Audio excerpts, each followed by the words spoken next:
Hello everyone. Hello, this is Philip Cargom. Welcome to Tea with the Druid 298. It's lovely to see everybody arriving from all over the place, from the southern Gulf Islands, from East Yorkshire, from Comox in Canada, from Scotland and Florida and Switzerland and Ibiza and Barkham and northern Indiana, all over the place. So good to be with you all. So do gather round and let's all sit around the fire together. Just to explain to you the picture that I use as what's called a thumbnail in the announcement for this tea might have been a bit confusing. It refers to the private cinema of the Private Magicians Club, and this is a club that if you've enrolled on one of the courses that I do, Lessons in Magic or Transformation Through Tarot or the Tarot Chakra Journey, you can go into this Private Magicians Club, and we have various events and so on. And the reason I put it up there is because if you like the Tea with the Druid meditations that we do here on Monday evenings, but you sometimes crave a longer form, would like to really get into a longer form of meditation or a deeper journey, then the Private Magicians Club might be for you, because what we do is we have live connections. They're on Facebook and sometimes on Zoom, but mainly Facebook, I'm afraid. But I'll put the link in. So if that was of interest to you, I'm just putting the link to Transformation Through Tarot. But if you go on my website, there are these other courses if you want to do another course instead. Anyway, so that explains the kind of fun picture that a member of the club put up recently of the two wizards eating popcorn in a cinema. So, well, today is Monday, the 18th of March, 2024. And tomorrow in the eastern United States, maybe in the western, I don't know, I haven't looked, but certainly it's the spring equinox at 11 in the evening, and then at 3 in the morning in the UK. So we're really close to the equinox. So yeah, Wednesday. So tomorrow, Tuesday the 19th, it's in the States. Wednesday the 20th, early in the morning in the UK. So it seems that we, to me anyway, it seems like Imbolc was really recently. So let's see where everybody is with this feeling, this spring energy. Let's just tune into the moment. Tune into our bodies, tune into ourselves. And I know that some of you may be in the southern hemisphere, but you will be approaching the autumn equinox. So just see if a word or two comes to you. Are you feeling wintry or spring-like? How are you feeling? Are you still feeling sleepy and cold and as if you're in the midst of winter, or are you kind of starting to wake up and sense the coming spring or autumn if you're on the other side of the world? So just type in a few things. Let's see, a flourishing spring energy this evening from Ireland. Flourishing. Allergies. I'm feeling allergies. I feel winter and spring are still battling at the moment. Yeah, definitely spring-like. springy, full of vinegar and fangs, spring-like, excited. I feel caught in a whirlpool. Definitely waking up, waking, kind of waking up. Definitely, oh, it's going so fast. Spring is battle. Well, the first day I felt spring so springy, feeling spring, awaiting the sun and all the something does feel really transitional. And the grumpy bear, I'm the grumpy bear waking up to spring. Springish, but still cold and wintry. Excited, birthday in 2 weeks, hooray. Beautiful spring feeling. Great, sinking beautifully into autumn, says Jane. So Jane must be on the other side of the world. Spring is budding. Zell says, definitely feeling spring on its way. They can't quite believe we're so close to the equinox. Tulips are already up incredibly early. Excuse me. Energized. I feel a lot more sunny and like bright yellow blossoms. Great. Blackthorn started blossoming. Longing for something, just don't know what. Delighted as the desert flowers bloom. How fantastic, that's lovely. So there's lots of spring energy around. That's great. So when I was a young man and I was training as a Druid, I would travel on the London Underground around to my Druid teacher's house, who was a man called Ross Nichols, who we knew by the Druid name of Newin, the ash tree. So we go to Newin's house. But sometimes we would meet where he worked. He was the principal of a college in West London. And he would sometimes, the college would close, all the pupils and staff would leave. And he would hold grove meetings in one of the kind of classrooms of this college. And we would do a ceremony, a grove ceremony. And those of you who are members of physical groves, of OBOD groves, you'll know this well, that you have grove ceremonies and you come together, and the ceremonies can sometimes be very simple or they can be quite complex. But whatever it is, the idea is that you're entering sacred time and sacred place. You're engaging in some ritual, probably casting a circle, probably honoring the directions, maybe blessing the circle with water and fire, maybe not. But engaging in a ritual that helps you to enter into a different state.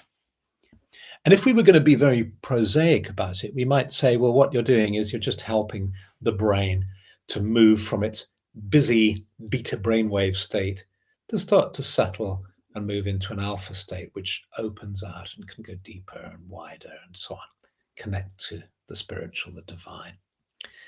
So however you frame it, what's happening is a shift is occurring. Then, and there's certain wording for these grove ceremonies, traditional wording that we use, and sometimes some groups won't use them, they'll use other wording and so on. But then there's the bit in the middle. So that's the opening. Then there's the closing at the other end of the meeting, where you close it and you uncast the circle and you kind of come back to your everyday normal self. And then there's, well, what are you going to do in the middle? And in the middle, there might be a meditation. There might be an initiation. There might be some seasonal festival even, although usually that's done outside in a different way. Or there might be a discourse, so like a little piece of teaching or something to ponder. So I thought or there would be poetry or song or Eisteddfod. So there might be, storytelling, music, or several of these things. Meditation followed by Eisteddfod, for instance. So quite often in Tea with a Druid, I've read a poem as in the central section. I often have done a meditation. And what I'd like to do is we'll do a little meditative opening. And then I'll read, so it's like a kind of discourse, if you like. I'll read from a book that's coming out on the 11th of June in collaboration with Stephen Elcock and John Marchant and Jamie Reed, whose beautiful pictures fill the book. And it's a book on the Eightfold Wheel of the Year. The book's called Time for Magic. And they asked me, my contribution to that book is writing 8 pieces, one for each of the festivals. So I'll read you the entry for the spring equinox. So let's do that. So So let's just take a moment to start to make that shift. And the rather lovely thing about repetition is that almost if you've done meditation a lot, or if you've followed a particular path for a long time, even just making the intention to make the shift starts the process. It's as if your nervous system knows, oh, here we go. We're going into a deeply relaxed place. So that's the invitation to close your eyes, or to gently lower your gaze, or to carry on looking if you want to. You don't have to do anything you don't want to do. But the reason for closing the eyes is simply that it's easier to then concentrate on the process, but you don't have to. And you just allow yourself to sigh, and then take a deep breath in. Hold for a moment, and then breathe out fully and deeply. And then let's do this one more time. Breathe in fully and deeply down into the belly. Hold for just a moment, and then breathe out fully and deeply. And when you get into this, you learn how to extend the outward breath. So you just make it a little bit longer this time. And if you extend the out breath, you just start to relax more deeply. So let's try that again, deliberately extending the out breath. So we breathe in fully and deeply now into the belly. Hold for a moment. And then breathe out fully and deeply, and just extend that out breath just a little, just allowing your body just to settle and relax.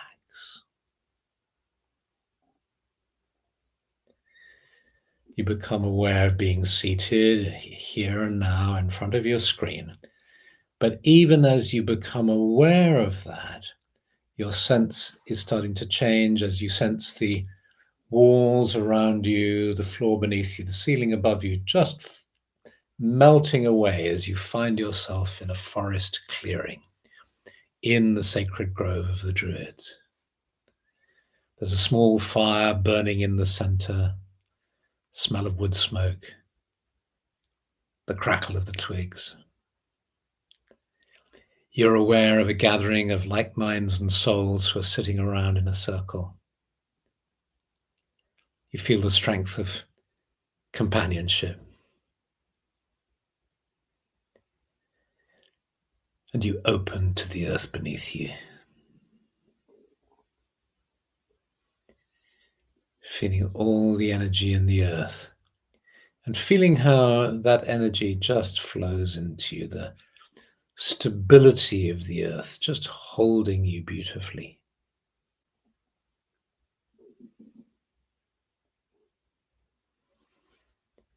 And as you breathe in, you just notice and you just allow yourself to breathe in and out normally without trying to force anything or change your breathing. But just notice if you can detect on the in-breath a gentle flow of earth energy up into your being.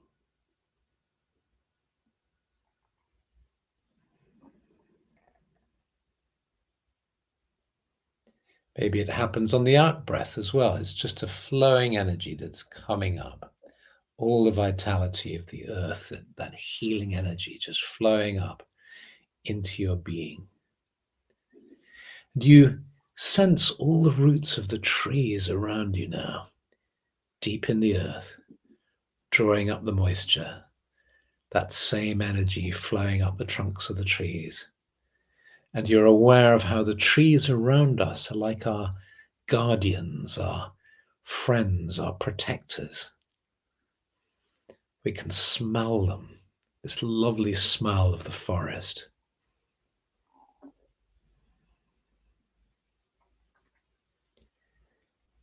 And there's a vitality about sitting in the forest. There's an energy from the trees, which is so beautiful, so subtle, and sometimes it can be strong, sometimes it can be just very subtle.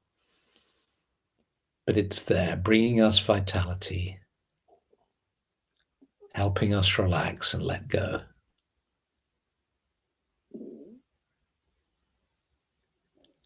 opening us to what is true and good in the world and in ourselves, opening to our love of nature, of Mother Nature, our love of the trees, our love of the forest, looking up, our love of the sky and of the night sky.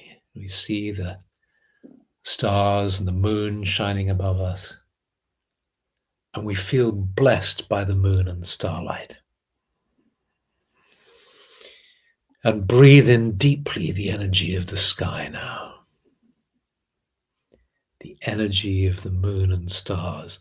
Allow this moon and starlight just to flow into your energy body, into your being.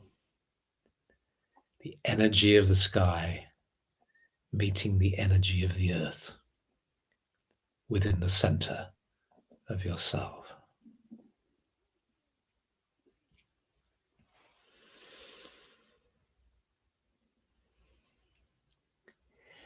And then somebody stands up in the circle and welcomes everybody to this gathering and says, you know, tomorrow or the day after or the day after that, it's going to be the spring equinox, depending upon where you are. We as an earth are gradually turning and moving into the equinox, which will happen tomorrow or the day after. And let's tune into that energy, the change that's happening. And because most of us are in the northern hemisphere, we'll talk about that. And those of you in the southern hemisphere can just adjust it, knowing that you're going towards an equinox too, but it's the autumnal equinox. But here, the year is trying to crack us open like eggs. Who can really believe that spring is here when the March winds scour and stinging rain hits you in the face? But the primroses, crocuses, and gorse are flowering to herald her arrival, and the snowdrops that appeared at Imbolc are still around. Each of the eightfold year's seasons is associated with 3 festivals. The first and last of each trio are Celtic fire festivals that celebrate 2 seasons at once. At Imbolc, that occurred about 6 or 7 weeks ago, we bid farewell to winter and we welcomed in the first glimmers of spring. And at Beltane, which is going to occur at 6 or 7 weeks' time in the future, we will celebrate the height of spring and also the start of summer. At Lunacy, we dance for summer and lean into autumn. At Samhain, we bid the autumn fires farewell and turn to face winter. The spring equinox is associated with the rising sun, with the energy of the growing child, with developing an increasing engagement with life and with other people. It's at the midpoint of spring's 3 festivals and at the place of balance between the light and dark halves of the year. From tomorrow or the day after, the days will grow longer than the nights, and we enter the bright times. But at the equinox, just for a moment, we can experience a sense of balance, standing as we do at this gateway. But is it really balance and equanimity that we tune into? Or is it that cracking of our shells as the wheel turns? The spring equinox is the time when ideas strike and a new energy flares up, a vitality that gets things done. It's time to clear the decks for action, because once the sluggishness of winter is gone, you'll be thrown full tilt into a year that won't pause for another breath until the next equinox in September. This equinox is calling you to action. It requires you to work, to make something of life. It's time to leave your shell and your defenses. In the Druid tradition, this festival time is known as Olbanaila, the light of the earth. And now is the time to honor the earth in all her potential. The richness of her soil, the promise she offers, lies waiting for the sowing. Even though many of us now live in towns and cities and go about our lives without thinking much about the land, this springtime potential provokes feelings in our bodies and hearts of joyful anticipation. This vernal equinox can seem the most elusive of festivals to tune into or celebrate. But if you open to its secrets, you open to the power of magic, to the ability to shapeshift from one world to the next. Hares are shape-shifting creatures. They sleep in forms, shallow scrapes in the ground, which look like lapwings' nests. In March, these nests are filled with eggs. Over time, the belief grew up that hares lay eggs, and then the hare becomes an Easter bunny, the egg a chocolate one. But follow a hare, and you'll dive through the gateway of this one equinox and come to the other. When the hare jumps into autumn equinox, you will be standing at a time of balance again.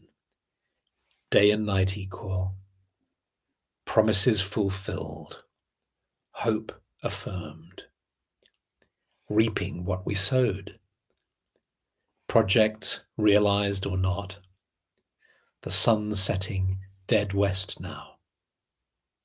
The ancestors approving or enraged at our stupidity, winter calling to us, not the summer.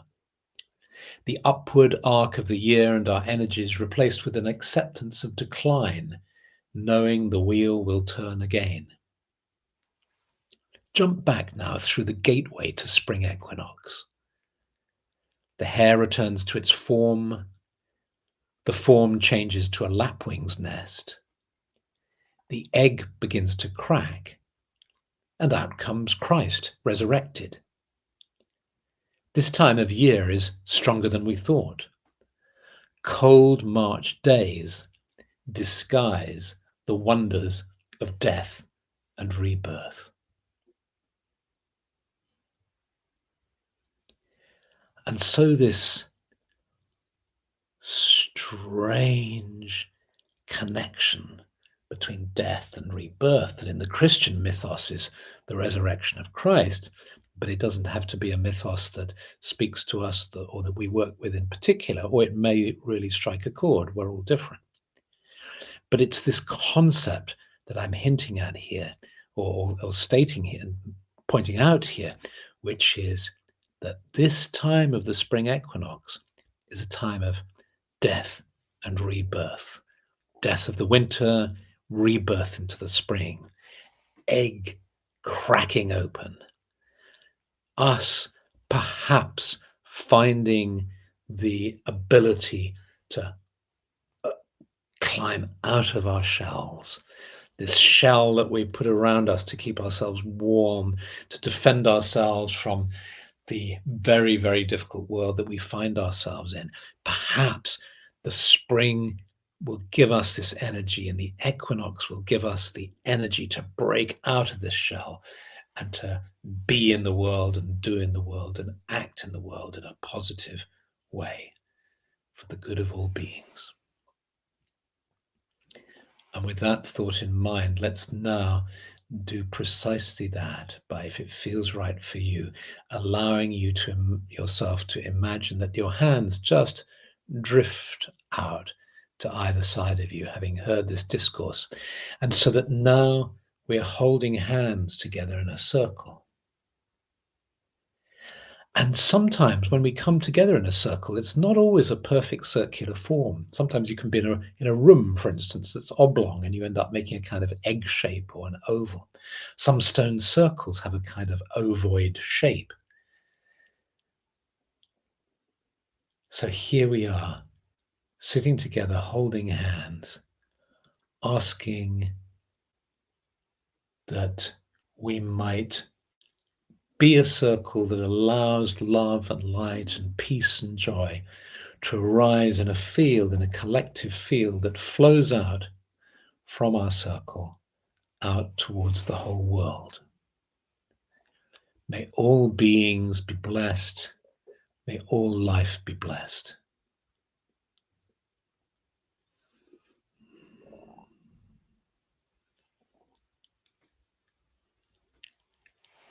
And then gently feeling the connection with everyone in the circle. Sense how this gives you a sense of support and solidarity. And then squeezing the hand left and right, gradually allow your hands to move towards the earth and place the palms of your hands on the earth. Feel your love for the earth. May this earth be preserved and protected. May the land be blessed. And then allow your hands to drift up to your heart and place your hands on your heart and say, may my life be blessed. May all life be blessed.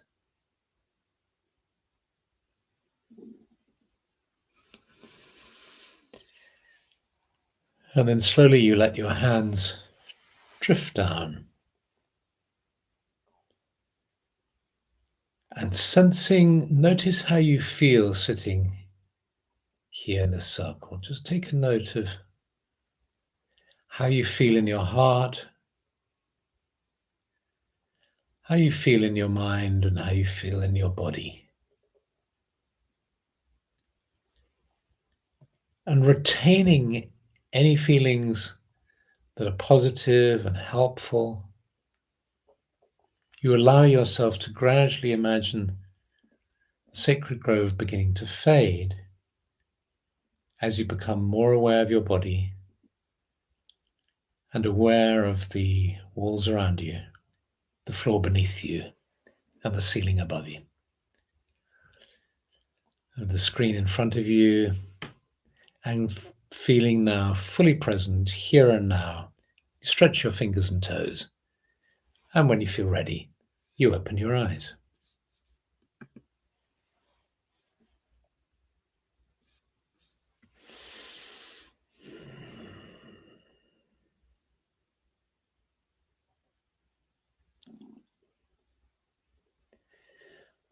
So in the Druid understanding, we dance between an openness to the moment and an openness to eternity. The spring equinox is a moment, but it allows us to open to a deeper feeling, a feeling that is essentially beyond time, a feeling that we can associate with the spring of waking up, that has a cyclical element to it, but is also at some level an awareness of an energy that is always with us, because we all know that at any time of the year we can get that spring-like feeling. And just type it. Oh, good. I didn't know whether I was still live because, and here we go. We're just reading your comments here. Lovely.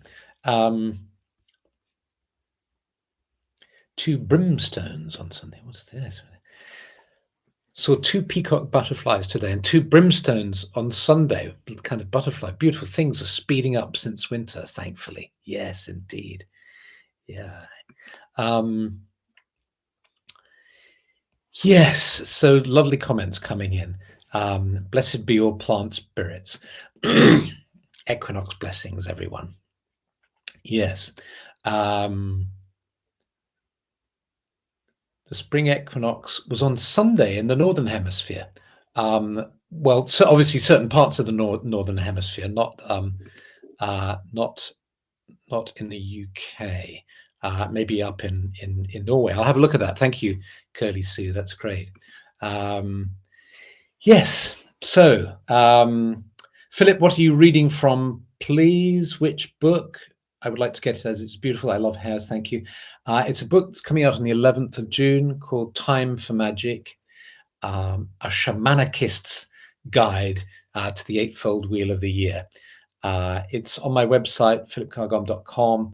If you look under the menu books, you'll see it's listed in the books there. Thank you so much. Lots of lovely comments. I'll stop looking at them, otherwise I'll get distracted.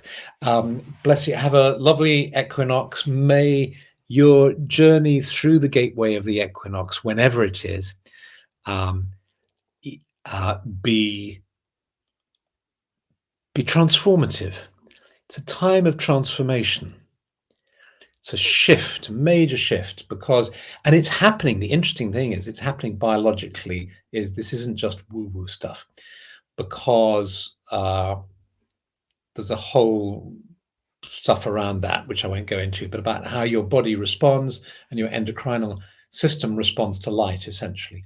And as the days, as the equinox shifts us into the light half of the year, our body feels different and our thoughts and feelings are affected by that. So somebody's feeling tingly all over, which is lovely. So great. So have a lovely week, and a big thank you to Rebecca, by the way, for her meditation and her tea last week. And I very much look forward to seeing you next Monday. And in the meanwhile, I'll go and make a cup of tea, and I'll come back and I'll read everybody's comments. So many, many blessings, much love, and see you all next week. Okay, bye.